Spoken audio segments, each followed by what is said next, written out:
Hi viewers, வாங்க இன்றைக்கி இந்த ப்ரெட்டும் மீதி இருக்கிற பொரியலையும் வச்சு ஒரு ஸ்நாக்ஸ் ஐட்டம் செய்யலாம். சாண்ட்விச் பஜ்ஜி எப்படி செய்கிறதுன்னு பார்க்கலாம்.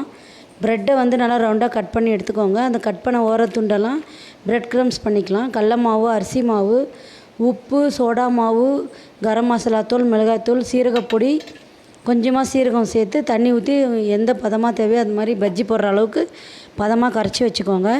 ஒரு பக்கத்தில் சில்லி சாஸும் ஒரு பக்கம் தக்காளி சாஸ் தடவிக்கோங்க. நடுவில் அந்த பொரியலை வச்சுட்டு அதை அந்த பஜ்ஜி மாவில் நல்லா நனைச்சி எண்ணெயில் போட்டுருங்க. எண்ணெய் வந்து மீடியம் ஃப்ளேமில் இருந்தால் போதும், ரொம்ப காயக்கூடாது.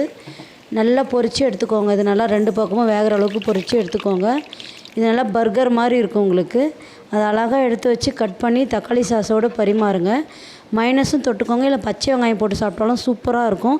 நீங்களும் செஞ்சு பாருங்கள். இந்த சாண்ட்விச் பஜ்ஜி எப்படி இருக்குன்னு சொல்லுங்கள்.